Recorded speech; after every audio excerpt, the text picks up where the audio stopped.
Hello, હું નમ્રતા સુમળ, ટીવાય BA semester 5 અર્થશાસ્ત્ર, તેમાં પેપર નંબર 14 આંતરરાષ્ટ્રીય અર્થશાસ્ત્ર 1. તેમાં આપણે ગયા વિડીયોની અંદર આંતરરાષ્ટ્રીય વ્યાપાર એટલે શું અને આંતરરાષ્ટ્રીય વ્યાપારનું મહત્ત્વ, આંતરરાષ્ટ્રીય અને આંતરિક વ્યાપાર વચ્ચેનો તફાવત, આટલી વસ્તુની આપણે માહિતી મેળવેલી હતી. આજે આપણે જોવાનું છે આંતરરાષ્ટ્રીય વ્યાપારના સિદ્ધાંતો. તેની અંદર આપણે આંતરરાષ્ટ્રીય વ્યાપારની સમજૂતી માટે આપણે 2 પ્રશ્નોના જવાબ છે મેળવવાના રહેશે. તેમાં વસ્તુઓની આયાત અને નિકાસ કયા ભાવે થશે, જેના દ્વારા આપણે જોઈએ તો તેમાં આંતરરાષ્ટ્રીય વ્યાપારમાં કોઈ પણ દેશ કઈ વસ્તુની નિકાસ કરશે અને કઈ વસ્તુને આયાત કરશે, તેના માટે આપણે 2 સિદ્ધાંતો જોવાના છે. પહેલો સિદ્ધાંત છે તુલનાત્મક ખર્ચનો સિદ્ધાંત અને બીજો સિદ્ધાંત હશે પારસ્પરિક માંગનો સિદ્ધાંત. આ 2 સિદ્ધાંતની આપણે ચર્ચા કરવાની રહેશે. પહેલાં આપણે જોઈએ તો તુલનાત્મક ખર્ચનો સિદ્ધાંત. તેમાં 18મી સદીના સંરક્ષણવાદી નીતિની સમીક્ષાના પરિણામ રૂપે તુલનાત્મક ખર્ચના સિદ્ધાંતનો જન્મ થયો. તે સમયે ઇંગ્લેન્ડમાં સંરક્ષણવાદી અને મુક્ત વ્યાપારના સમર્થકો વચ્ચે વાદવિવાદ ચાલી રહ્યો હતો. તેમાં ઇંગ્લેન્ડ અનાજ અને બીજી ખેતપેદાશ રશિયા વગેરે દેશો પાસેથી ન મંગાવવી જોઈએ. આ પ્રકારના વિધાનનો વિરોધ સૌપ્રથમ રોબર્ટ ટોરસન નામના અર્થશાસ્ત્રીએ કર્યો હતો. તેણે 1815માં essay on the external corn trade એ વિશેનો લેખ લખ્યો હતો. આ લેખમાં તેને તુલનાત્મક સિદ્ધાંતના મૂળ જોવા મળે છે. એટલે કે જે રોબર્ટ ટોરેસ નામના જે અર્થશાસ્ત્રી છે, તેણે કહેલું કે ભાઈ આપણે વિદેશમાંથી વસ્તુ છે એ કાંઈ મંગાવી ન જોઈએ, અને તેનું પુસ્તક જે 1815માં લખેલું હતું તેમાં તુલનાત્મક સિદ્ધાંતની રચના કરવામાં આવેલી છે. અને તેના ઉપરથી આપણે આંતરરાષ્ટ્રીય વ્યાપારમાં આપણે તુલનાત્મક ખર્ચનો સિદ્ધાંત છે તેમાંથી મેળવ્યો હોય તેવું કહી શકાય. જો કે તે પહેલાં એડમ સ્મિથ નામના અર્થશાસ્ત્રીએ આ સિદ્ધાંત વિશે વિચાર કરેલો. આ સિદ્ધાંત ડેવિડ રિકાર્ડો નામના અર્થશાસ્ત્રીએ વ્યવસ્થિત સ્વરૂપમાં આપ્યું અને તેણે પ્રચલિત બનાવ્યો. 1817માં પ્રસિદ્ધ પુસ્તક તેના principal of political economy and taxation નામના 7મા પ્રકરણમાં તુલનાત્મક લાભના સિદ્ધાંતની વિગતે ચર્ચા છે તેમાં સમજાવવામાં આવેલી છે. એટલે બધા અર્થશાસ્ત્રીઓ આ સિદ્ધાંત વિશેની ચર્ચા છે કરેલી જોવા મળી છે. ઇંગ્લેન્ડના દ્રષ્ટાંત પરથી ફલિત થાય છે કે જે વસ્તુના ઉત્પાદનમાં તુલનાત્મક ખર્ચ ઓછું હોય અને તેનું ઉત્પાદન કરી નિકાસ કરવાથી, અને જે વસ્તુના ઉત્પાદનમાં તુલનાત્મક ખર્ચ વધારે હોય અને તેની બીજા દેશમાંથી આયાત કરી દેશને જો ફાયદો કરવામાં આવે તો આ ખર્ચના તફાવતને આંતરરાષ્ટ્રીય વ્યાપારનું ઉદ્ભવનું કારણ બનેલું જોવા મળે છે. એટલે કે આપણા દેશમાં જે વસ્તુ ઉત્પાદન કરો છો અને બીજાના દેશમાંથી ઉત્પાદન થયેલી વસ્તુ આપણા દેશમાં આવે છે તો એ સસ્તી છે કે મોંઘી એના ઉપર આધાર રાખે છે. એ જ વસ્તુ આપણે બનાવી શકીએ, આપણા દેશમાં ઉત્પન્ન કરતા હોય તો એ વસ્તુ આપણને ઓછા ભાવે મળશે, પરંતુ આપણે બીજા દેશમાંથી આયાત કરશે એ જ વસ્તુ તો એ આપણને મોંઘી પડે છે કે સસ્તી, એ બે વચ્ચે તુલના કરવાની રહેશે. તો આના ઉપરથી આપણે તુલનાત્મક ખર્ચનો સિદ્ધાંત છે એ જોવાનો રહે છે. તો આ સિદ્ધાંતની પહેલાં ધારણા જોઈએ તો માત્ર 2 જ દેશો વ્યાપાર કરે છે. માત્ર 2 જ દેશો વસ્તુઓ અને દ્રશ્ય કે મૂર્ત વસ્તુઓનો જ વ્યાપાર કરે છે. એટલે કે તમે જે જોઈ શકો છો તેવી જ વસ્તુઓનો આપણે વ્યાપાર કરવાનો છે. ઉત્પાદનના ખર્ચ માત્ર શ્રમમાં જ માપવામાં આવે છે. એટલે કે ઉત્પાદન ખર્ચની ગણતરી શ્રમ ખર્ચ દ્વારા થાય છે. દેશમાં શ્રમના બધા એકમો એકસરખા છે. કોઈ એક દેશમાં શ્રમ સંપૂર્ણ ગતિશીલ છે, જ્યારે એક જ દેશ બીજા દેશ વચ્ચે શ્રમ સંપૂર્ણ અગતિશીલ છે. એટલે કે આપણા એક દેશ સિવાય બીજા બધાના દેશના શ્રમ છે તે સંપૂર્ણ અગતિશીલ છે. આપણા દેશમાં જે ઉત્પાદન કરે છે, કોઈ પણ એક દેશ ઉત્પાદન કરે છે તો એનું જ વ્યાપાર છે તે ગતિશીલ શ્રમ જોવા મળતો હોય, બાકી બધાના દેશનું શ્રમ છે અગતિશીલ જોવા મળે છે. એના પછી હવે છે દેશમાં શ્રમના પૂર્ણ હરીફાઈ પ્રવર્તે છે. આથી શ્રમના એક સરખા એકમનું વેતન એક સરખું મળતું હોય છે. ઉત્પાદનના સ્થિર ખર્ચનો નિયમ અમલમાં આવ્યો છે. વાહન ખર્ચ થતું નથી. વિદેશ વ્યાપાર મુક્ત છે, અર્થાત સંરક્ષણ નીતિનો આશ્રય લેવામાં આવતો નથી. એટલે વ્યાપાર તમે ગમે તે દેશમાં છે એ કરી શકો છો, એ મુક્ત વ્યાપાર છે. વ્યાપાર કરતા દેશોમાં વ્યાપાર ચક્રો છે એ ઉદ્ભવતા નથી. જે લોકો વ્યાપાર કરે છે એ લોકોના દેશમાં વ્યાપાર ચક્ર છે એ ઉદ્ભવતા નથી. આ બાબત સિદ્ધાંતની ધારણાની હતી. એના પછી આવે છે સિદ્ધાંતની રજૂઆત. તેમાં આપણે 3 મુદ્દાઓની ચર્ચા કરવાની છે. 3 પ્રકારના તફાવત રહેલા છે. એમાં પહેલું હશે ખર્ચમાં સંપૂર્ણ એટલે કે નિરપેક્ષ તફાવત રહેલો છે. જે આપણો પહેલા મુદ્દામાં આપણે જોવાનું હતું કે ભાઈ કેટલા તફાવતો છે તે રહેલા છે તેની અંદર તફાવતના સિદ્ધાંતમાં. એના પછી આવે છે ખર્ચમાં સરખો તફાવત અને ખર્ચમાં તુલનાત્મક તફાવત. એમાં આપણે પહેલાં જોઈએ તો ખર્ચમાં સંપૂર્ણ નિરપેક્ષ તફાવત. તો એ રજૂ કરેલો હતો એડમ સ્મિથે.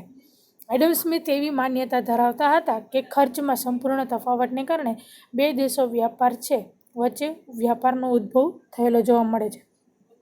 જ્યારે કોઈ એક દેશ દ્વારા એક વસ્તુ અને બીજા દેશ દ્વારા બીજી વસ્તુ સંપૂર્ણપણે ઓછા ભાવે ખર્ચે અને ઓછા ખર્ચે ઉત્પાદિત કરવામાં આવતી હોય તો તેવા ખર્ચ એટલે કે નિરપેક્ષ તફાવત છે ઊભો થતો જોવા મળે છે. દાખલા તરીકે ભારત ચાનું ઉત્પાદન કરે અને બ્રાઝિલ કરતાં ઓછા ખર્ચે અને બ્રાઝિલ કોફીનું ઉત્પાદન કરે ભારત કરતાં ઓછા ખર્ચે, તો એ ખર્ચમાં સંપૂર્ણ તફાવત ઉદ્ભવતો જોવા મળે છે. એટલે કે ભારત ચાનું ઉત્પાદન બ્રાઝિલ કરતાં ઓછા ખર્ચે કરે છે, કારણ કે ચાનું ઉત્પાદન છે આપણા ભારતમાં જોવા મળે છે, પણ બ્રાઝિલ છે એનું ઉત્પાદન કોફીનું છે, તો એ ભારત કરતાં આપણે ઓછા ભાવે એ ઉત્પાદન કરતું હશે. એટલે આપણે ઉત્પાદન કરી છીએ ચાનું ઉત્પાદન એટલે આપણું સસ્તું છે, પણ બ્રાઝિલ કરતાં તો સસ્તું થશે. હવે એ જગ્યાએ બ્રાઝિલ કોફીનું ઉત્પાદન કરે છે તો એ ભારત કરતાં ઓછું કરશે.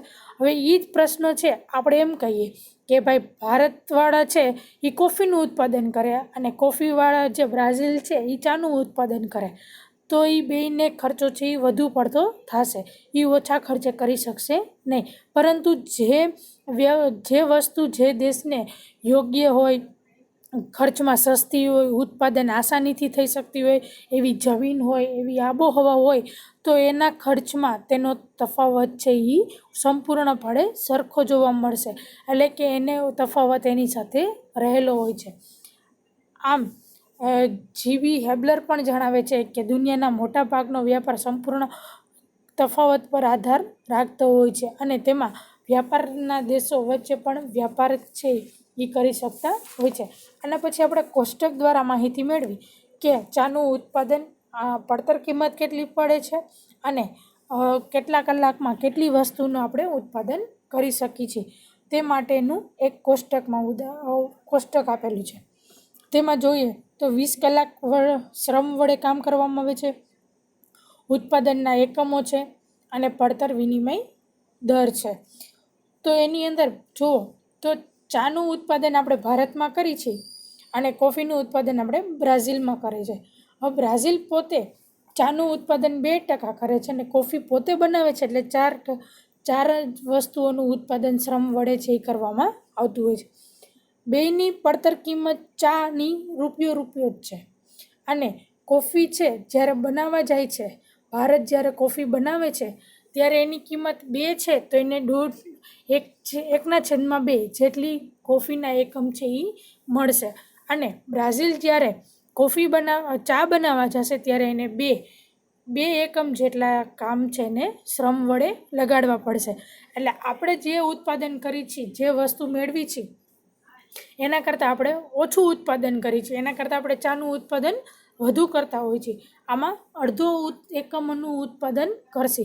હવે આનું આપણે સમજૂતી મેળવીએ તો ઉપરના ઉદાહરણમાં ભારત ચાનું ઉત્પાદન બ્રાઝિલ કરતાં સંપૂર્ણ ઓછા ખર્ચે કરી શકે છે. કે ભારત ચાનું ઉત્પાદન કરે છે તો એનો ખર્ચો કેવો છે? ઓછો. તેવી જ રીતે બ્રાઝિલ કોફીનું ઉત્પાદન કરે છે તો ભારત કરતાં ઓછા ખર્ચે કોફીનું ઉત્પાદન બ્રાઝિલ છે એ કરે છે. આથી ભારત ચાનું ઉત્પાદન કરશે અને કોફી બ્રાઝિલમાંથી આયાત કરશે, અને બ્રાઝિલ કોફીનું ઉત્પાદન કરશે અને ભારતમાંથી ચાની આયાત કરશે, કારણ કે બે લોકો છે એના જે એકમો પડતર કિંમત જે મળે છે એ એને ઓછા ભાવની મળે છે, એના કરતાં વસ્તુની આયાત કરી લેતા. આપણે બીજું ઉદાહરણ લઈએ કે આપણે કાંઈ પણ વસ્તુ વિદેશમાંથી મંગાવી છીએ તો એ આપણને અત્યારે ઉત્પાદન કરવી મોંઘી પડતી હોય તો આપણે એ જ ખર્ચો છે આપણે વિદેશમાંથી વસ્તુ છે એ આયાત કરી લેતા હોય છે. તો આ બાબત છે એની સાથે જોડાયેલી છે. હવે એના પછી જોઈએ તો વ્યાપારથી થતા લાભ, કે વ્યાપાર કરવામાં આવે તો એનાથી કેટલો લાભ થાય છે. જો બંને દેશો વસ્તુની બાબતમાં સ્વાવલંબી બને તો બંને દેશોનું ચાનું વલણનું કુલ ઉત્પાદન 6 એકમ અને કોફીનું ઉત્પાદન 6 એકમ જેટલું થશે. એટલે કે 4 ને 2 6 અને 2 ને 4 6, બેનું ઉત્પાદન ખર્ચ છે એક સરખું થયેલું જોવા મળશે. એટલે બે વસ્તુ છે 6 એકમ જેટલું મળશે. તેથી વિરુદ્ધ જે દેશ જે વસ્તુ ઓછા ખર્ચે ઉત્પાદન કરી શકતી હોય અને તેના ઉત્પાદન પર જો પોતાનું ધ્યાન કેન્દ્રિત કરે તો બંને દેશો ચાનું કુલ ઉત્પાદન 8 અને કોફીનું ઉત્પાદન પણ 8 એકમ જેટલું થશે. તો વ્યાપારથી કુલ ઉત્પાદનમાં વધારો થયેલો જોવા મળશે. બંને વ્યાપાર છે એક બીજા જે વસ્તુ ઉત્પાદન નથી કરી શકતા એ વસ્તુની આયાત કરે તો બંને દેશો 8 એકમોનું ઉત્પાદન છે એ કરી શકતા હોય છે. એટલે કે ભારતે 8 એકમોનું ચાનું ઉત્પાદન કરશે અને બ્રાઝિલમાં પણ 8 એકમોનું કુલ ઉત્પાદન કોફી માટે કરશે. એટલે બેના વ્યાપાર કરવાથી કુલ ઉત્પાદનનું પ્રમાણ છે એ વધશે, કારણ કે આપણે ચા એ લોકોને નિકાસ કરવાની છે અને એ લોકોની કોફી છે આપણે આયાત કરવાની છે, એટલે બેનું પ્રમાણ છે એ સરખું જોવા મળશે. પછી આવે છે પડતર વિનિમય દર જોવાથી જે લાભ ખ્યાલ આવે છે તેમાં વિનિમય દરનો 1 એકમ ચા બરાબર અડધાથી એકમ કોફી અને 2 એકમ કોફી વચ્ચે કાંઈક નક્કી થશે. એટલે બે વચ્ચેનો જે તફાવત રહેલો છે તેની સાથે જોવા મળે છે. ખરેખર વિનિમયનો દર કેટલો નક્કી થશે તેનો આધાર ભારતની કોફી અને બ્રાઝિલની ચા માંગની મૂલ્ય સાપેક્ષતા ઉપર આધાર રાખે છે. ધારો કે વિનિમયના દરમાં 1 એકમ ચા બરાબર 1 એકમ કોફી જેટલો હોય તો ભારતને અડધો એકમ કોફીનો ફાયદો થશે. એટલે આપણે કાઉન્સમાં માઇનસ કરી કે 1/1 માઇનસ 1/2 બરાબર 1/2 આટલી વસ્તુ આપણે એની અંદર જોવાની રહેશે. આ બાબત છે એની સાથે રહેલી હોય છે કે 1 બરાબર, એટલે લાસ્ટમાં જે આપણને કોફીનો ફાયદો થાય છે તેમાં 2 - 1 કરો એટલે 1 જ કોફી આપણને મળતી રહેલી હોય છે. એટલે એનો ઉત્પાદન ખર્ચ છે એ સંપૂર્ણ રીતે થયેલો હોય છે. હવે આપણે એના પછીનો મુદ્દો જોઈએ તો ખર્ચમાં સરખો તફાવત. તો ખર્ચમાં સરખો તફાવત છે તેની અંદર જ્યારે કોઈ એક દેશ બંને વસ્તુના ઉત્પાદનમાં બીજા દેશ કરતાં સમાન રીતે ચડિયાતું ભોગવતો હોય ત્યારે ખર્ચમાં સમાન તફાવત છે, એટલે કે સરખો તફાવત ઉદ્ભવે છે. દાખલા તરીકે ભારતમાં ચા અને કોફી બંનેનું ઉત્પાદનમાં બ્રાઝિલ કરતાં 2 ગણું ચડિયાતું ધરાવતો હોય તો ખર્ચમાં સમાન તફાવત છે એ પેદા થતો હોય છે. તેમાં પણ આ જ ઉદાહરણ લીધેલું છે ચા અને કોફીનું. હવે 20 કલાક શ્રમ વડે છે કામ કરવામાં આવે છે, ઉત્પાદનના એકમ પણ ચા અને કોફી જ છે, પડતર કિંમત પણ ચા અને કોફીની એકમમાં દર્શાવેલી છે. હવે પહેલાંના જે કોષ્ટકમાં હતું કે ભારત ચા અને કોફી બંનેનું ઉત્પાદન કરે છે, 4 એકમ છે એ ચાના ઉત્પાદનમાં છે અને 2 એકમ છે એ કોફીના ઉત્પાદનમાં છે. અને બ્રાઝિલ પણ 2 એકમ ચા ઉત્પાદન કરે છે અને 4 એકમ છે એ કોફી ઉત્પાદન કરે છે, કારણ કે કોફી છે એ બ્રાઝિલની હોય છે, એ ઉત્પાદનની આબોહવા અહીંયા વધુ સારી હોય એટલા માટે. પણ આપણે સમજૂતીમાં દર્શાવ્યું કે જો બંને એકમો એક સરખું ઉત્પાદન કરશે, બે ધ્યાન પોતાના જે ઉત્પાદન કરે છે તેની અંદર રાખશે તો બંનેના એકમોમાં વધારો થતો જોવા મળશે. એટલે જો સરખો પ્રમાણ લઈ આવવું હોય તો આપણે ખાલી ચાનું જ ઉત્પાદન કરે, આપણે કોફીનું ઉત્પાદન કરવા ન જવાય. તો એ બંનેનો જો સમાન ખર્ચો લઈ આવવો હોય, સમાન તફાવત જો ઉદ્ભવતો હોય અને આપણા દેશમાં આપણે ચાનું મહત્ત્વ છે એ ચડિયાતું કરવું હોય તો આપણે ખાલી ચાનું જ ઉત્પાદન કરવું ગણે, કોફીનું ઉત્પાદન નહીં. તો આના માટે આપણે ભારત છે એ 4 એકમ ચા અને 4 એકમ કોફી અને બ્રાઝિલ 2 એકમ ચા અને 2 એકમ કોફીનું ઉત્પાદન કરશે. તો બંનેની પડતર કિંમત ચાની 1 અને કોફીની પણ એક રાખશે જો, એટલે બે વચ્ચેનો સરખો તફાવત આવે છે કે ભાઈ 8 એકમ છે એ ચા અને કોફી બંનેના 4 એકમો ભેગા કરી અને 8 એકમનું છે એ બંને વસ્તુનું ઉત્પાદન કરશે. તો આના કારણે ચા અને કોફી બંને વસ્તુઓના ઉત્પાદનમાં બ્રાઝિલ કરતાં ચડિયાતું કામ કરતું જણાશે. આપણે એના પાછળની સમજૂતી લઈએ તો આમાં આપેલું છે કે ઉપરના ઉદાહરણમાં ભારત ચા અને કોફી બંને વસ્તુઓના ઉત્પાદનમાં બ્રાઝિલ કરતાં ચડિયાતું કામ કરે છે. આમ છતાં બંને દેશો વચ્ચે વ્યાપાર થશે નહીં, કારણ કે ચડિયાતાપણાની કક્ષા બંને વસ્તુમાં એક સરખી જ જોવા મળે. એટલે કે ભારત ચાનું ઉત્પાદન પણ કરી લે છે અને ભારત કોફીનું ઉત્પાદન પણ કરી લે છે. બંને એકમો સરખા રાખે છે, 4 એકમ. એટલે બંને દેશ વચ્ચે વ્યાપાર છે એ થઈ શકતો નથી. હવે એના પછી આવે છે વ્યાપારથી થતા લાભ. તો પડતર કિંમત વિનિમયનો જો ખ્યાલ દર્શાવી તો 1 એકમ ચા બરાબર 1 એકમ કોફી છે. તો આવી સ્થિતિમાં ચાના બદલામાં 1 કોફી એકમ છે એ મેળવી શકતી નથી. તેવી જ રીતે બ્રાઝિલ પણ 1 કોફી એકમના બદલામાં 1 એકમ ચા છે એ પણ મેળવી શકતી નથી. બેય સરખા જોવા મળે છે એટલા માટે કે આ ભારત છે એ કોફી નથી લઈ શકતું ને કોફી બ્રાઝિલવાળા છે એ ભારતમાં ચા છે એ લઈ શકતા નથી. એટલા માટે તો બંને દેશને બેમાંથી એકેય દેશને લાભ થતો નથી, કારણ કે બંને વસ્તુનું ઉત્પાદન પોતે જાતે કરી લે છે એટલા માટે. એટલે આ બે વચ્ચેનો તફાવત છે એ સરખો જોવા મળ્યો છે. એના પછીનો મુદ્દો આવે છે ખર્ચમાં તુલનાત્મક તફાવત. તો કોઈ એક દેશમાં બીજા દેશની સરખામણી બંને વસ્તુઓના ઉત્પાદન ખર્ચ ઓછું હોય ત્યારે બંને દેશમાં ઓછા ઉત્પાદનના ખર્ચાની કારણે જુદી જુદી હોય છે ત્યારે ખર્ચમાં તુલનાત્મક ખર્ચ છે એ જોવા મળતો. એટલે કે તુલનાત્મક ખર્ચ છે તફાવત છે એ ઊભો થતો હોય. દાખલા તરીકે ભારતમાં બ્રાઝિલ કરતાં ચા અને કોફી બંનેનું ઉત્પાદન ખર્ચ ઓછું હોય, પરંતુ કોફીના ઉત્પાદન કરતાં ચાનું ઉત્પાદનનું તુલનાત્મક ખર્ચ રીતે વિશેષ ઓછું હોય તો તેનો તુલનાત્મક તફાવત છે એમાં રહેલો જોવા મળે છે. તેમાં ડેવિડ રિકાર્ડો છે એ આગળ વધીને એવું કહે છે કે ખર્ચમાં સંપૂર્ણ તફાવત ન હોય છતાં બે દેશ વચ્ચે વ્યાપાર ઉદ્ભવી શકે છે. કે બે વચ્ચે ભલે તફાવત ન હોય કે તુલનાત્મક તફાવત ન હોવા છતાં બંને વચ્ચે વ્યાપાર છે એ તો થવાનો જ છે. એવું નથી કે ભાઈ ચાનું ઉત્પાદન અમે કરી છીએ તો કોફીનું ઉત્પાદન પણ અમે કરતા હોય તો સામે તમે બીજો વ્યાપાર છે એ કરી શકો નહીં, એવું આપણે કહી શકતા નથી. દાખલા તરીકે બે કારીગરો છે, એક બૂટ બનાવે છે ને એક હેટ એટલે કે ટોપી બનાવે છે. તો બંને બનાવી શકે છે એક જ કારીગર. આપણે કારીગર રોક્યા હોય તો એનામાં એવી ક્ષમતા તો હોય કે એકના બદલામાં બીજી વસ્તુ પણ બનાવી શકતા. એટલે એક જ બે કારીગરો છે, બે બૂટ અને હેટ બંને બનાવે છે. કે ટોપીવાળાને બૂટ બનાવવાના કહો ને બૂટવાળાને ટોપી બનાવવાનું કહો, હેટ બનાવવાનું કહો તો બંને બનાવી શકે છે. આમાંથી એક કારીગર બંને વસ્તુના ઉત્પાદનમાં બીજા કરતાં વધારે કાર્યક્ષમ હોય છે. તે બીજા કરતાં હેટ બનાવવા માટે 20% અને બૂટ બનાવવા માટે 33% જેટલી કાર્યક્ષમતા ધરાવતો હોય તો બૂટ બનાવશે અને હેટ બનાવવાનું કાર્ય બીજા ઉપર છોડી દેશે. એટલે એ શું કહેવા માંગે છે કે ભાઈ 20% જેટલો મારે શ્રમ છે એ કાર્યક્ષમ છે એ મારે બગાડવો એના કરતાં હું ખાલી બૂટ જ બનાવું અને બીજા દેશમાંથી હું હેટ છે એ આયાત કરી લો.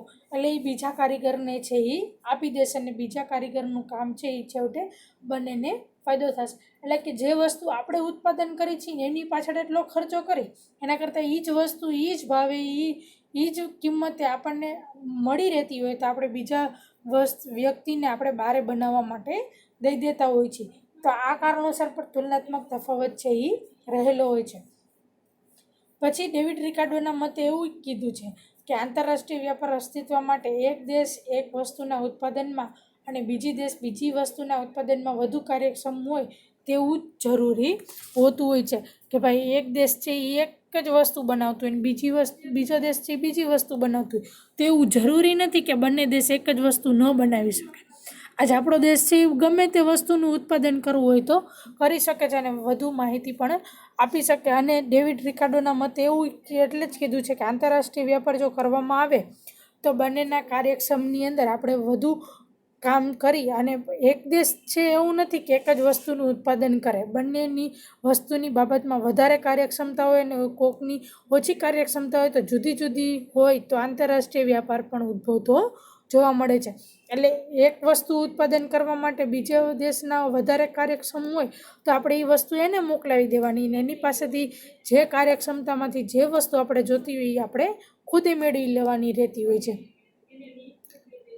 પછી કે છે કે કોઈ એક દેશ છે, એક દેશ કરતાં બીજા દેશમાં જે કામ કરતું હોય, ઉત્પાદનના જુદા જુદા ક્ષેત્રનો લાભ થતો હોય તો તેણે તેમાંથી એ ક્ષેત્રનું જ ઉત્પાદન કરવું જોઈએ કે જેમાં તેને મહત્ત્વનો લાભ થતો હોય. એટલે કેવું માંગે છે કે કોઈ એક દેશ છે એ બીજા દેશ કરતાં ઉત્પાદનના સાધનમાં જે લાભ થતો હોય, વધારે ને વધારે આપણને લાભ થતો હોય તો એવી વસ્તુ આપણે ઉત્પાદન કરવાની રહેતી હોય છે જેમાં આપણને મહત્તમ લાભ છે એ મળતો હોય તો એ વસ્તુ આપણે ઉત્પાદન કરવાની રહેતી હોય. કોઈ એક દેશ બીજા દેશ કરતાં ઉત્પાદનના કોઈ ક્ષેત્રનો લાભ ન લેતો હોય તો તેણે ઉત્પાદનના ક્ષેત્રનું ઉત્પાદન કરવું જોઈએ અને જેમાં ન્યૂનતમ ગેરલાભ થતો હોય આ રીતે ઉત્પાદન કરીને વસ્તુ વિનિમય કરવાથી વ્યાપાર કરતાં બંને દેશનો ફાયદો થાય તેવી બાબત છે એની સાથે રહેલી હોય છે.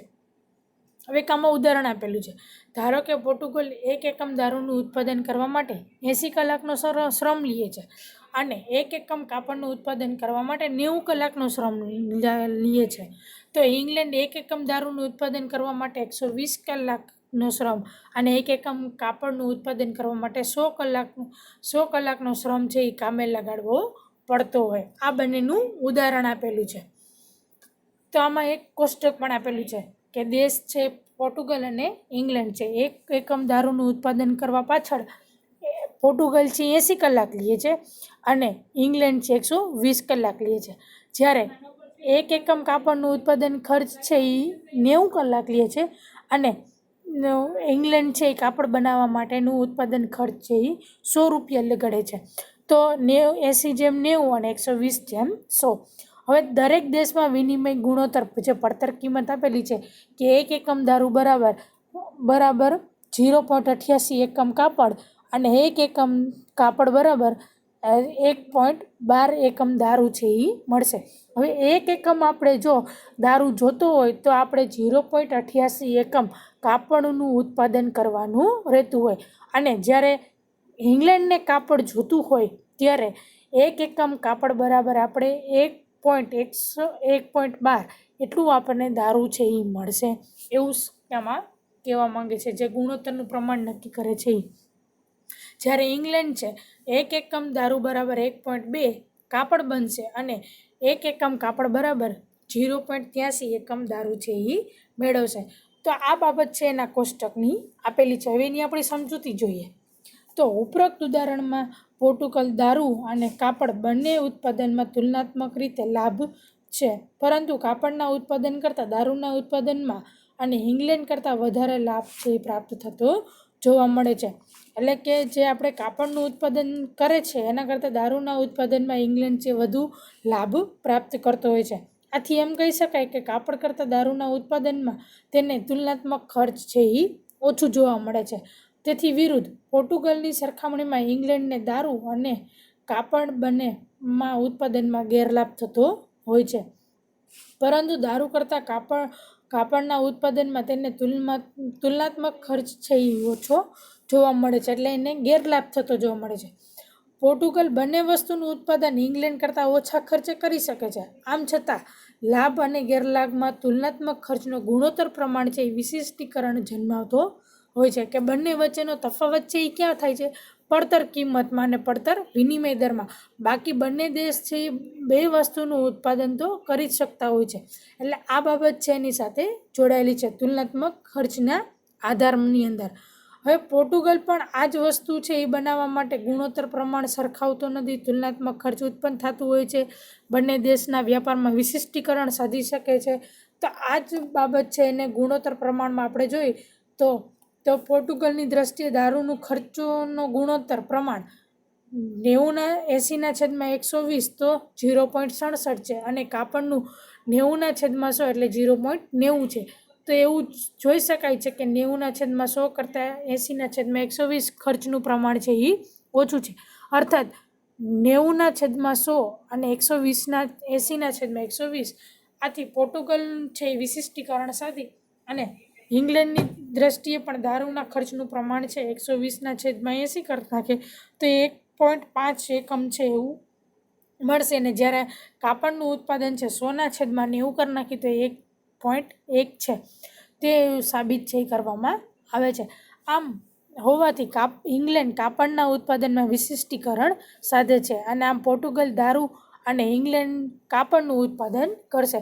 એટલે જે લોકોને પોર્ટુગલને દારૂ બનાવવામાં ફાયદો થાય છે અને ઇંગ્લેન્ડને કાપડ બનાવવામાં ફાયદો થાય છે, જ્યારે એ વસ્તુ વેચવા જશે ત્યારે એને દારૂ જોતો હશે ત્યારે એને 1 એકમ દારૂ પાછળ એને 0.88 એકમ છે એને કાપડ છે એ આપવું પડશે, ત્યારે એને 1 એકમ જેટલો દારૂ છે એ મળવામાં આવશે.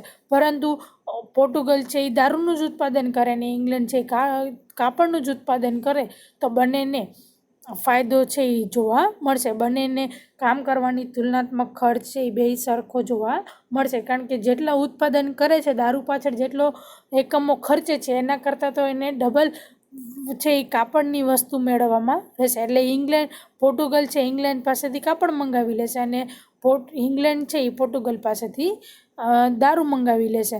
આથી આ બંને દેશ વચ્ચે વ્યાપાર છે એ અસ્તિત્વમાં આવશે. એટલે આ વસ્તુ છે એ આપણે આમાં તફાવતની અંદર રહેલી છે. પછી આવે છે મળતા લાભનું પ્રમાણ, કે ભાઈ કઈને કેટલા પ્રકારનું લાભ છે એ મળશે. તો ઇંગ્લેન્ડમાં દારૂનો પડતર વિનિમય દર 1 એકમ દારૂ બરાબર 120/100 તો 1.2 એકમ કાપડ છે એટલે મળશે. જ્યારે પોર્ટુગલમાં દારૂની પડતર કિંમત 1 એકમ દારૂ બરાબર 80/90 તો 0.88 એકમ છે એને કાપડ મળશે. મેં પહેલાં કીધું, આપણે વાત થઈ ઉપર કે કાપડ છે ઇંગ્લેન્ડ પાસેથી કાપડ છે એ પોર્ટુગલ મંગાવી લેશે અને પોર્ટુગલ પાસેથી ઇંગ્લેન્ડ છે એ દારૂ મંગાવી લેશે. એટલે બેયને એક સરખો લાભ થશે. 1 એકમ દારૂ જોતો હોય તો એને સામે 0.88 એકમ કાપડ છે ને આપવું પડે, ત્યારે આપણને 1 એકમ દારૂ છે એ આપણને મળશે. આવા સંજોગોમાં પોર્ટુગલ દારૂનું ઉત્પાદન કરી ઇંગ્લેન્ડ પાસેથી કાપડ મેળવી લે તો તેના માટે લાભદાયક કામ છે એ જોવા મળે છે, કારણ કે એને 1 એકમ દારૂ જોતો હોય ત્યારે 0.88 કાપડ કરતાં વધારે કાપડ મેળવી શકે છે. પણ ઇંગ્લેન્ડ કાપડનું ઉત્પાદન કરે તો પોર્ટુગલ પાસેથી લે તો તેના માટે પણ લાભકારક બને છે, કારણ કે 1.2 એકમ કરતાં ઓછા કાપડનો દારૂ 1 એકમમાં મેળવી શકતો હોય છે. એટલા માટે એટલે આ પ્રમાણ હતું મળતા લાભનું પ્રમાણ. એના પછી એક કોષ્ટક પાછું આપેલું છે કે બંનેના કાપડના ઉત્પાદનમાં જે ફેરફાર શ્રમ ખર્ચવો પડે છે તો એની અંદર પણ તુલનાત્મક લાભની અંદર બંને જે ખર્ચ કરવો પડે તો આપણે આગળ જોયેલું ચા અને કોફીનું ઉત્પાદનનું પ્રમાણ કેવી રીતે મળશે. તો તુલનાત્મક ખર્ચની અંદર પણ રિકાર્ડોએ બ્રાઝિલમાં ભારતની અંદર તુલનાત્મક ખર્ચની અંદર એને આ જ વસ્તુ છે એ આપેલી છે કે ભાઈ કઈ રીતે એનું ઉત્પાદનમાં રહેલું છે. એ વસ્તુ આપણે આગળ જોઈએ કે ભાઈ કયા લોકો કઈ વસ્તુનું ઉત્પાદન કરશે એના માટે. એટલે આપણે ટોટલ 2 ઉદાહરણ જોઈએ કે ઇંગ્લેન્ડનું અને પોર્ટુગલવાળું, અને બીજું જોયું એ ભારતમાં ચા અને બ્રાઝિલમાં કોફીનું. તો આ ઉત્પાદનનું પ્રમાણ છે એની સાથે રિકાર્ડોએ આપેલું છે એની અંદર જોવા મળે છે. એની સમજૂતી આપેલી છે અને એની માહિતી સારાંશ આપેલો છે કે કેવી રીતે એની વસ્તુનું ઉત્પાદન છે એ કરી શકતું હોય છે. હવે આપણે નેક્સ્ટ વિડીયોમાં આપણે સિદ્ધાંતની વાસ્તવિક ધારણાઓ છે તે જોશી. Thank you.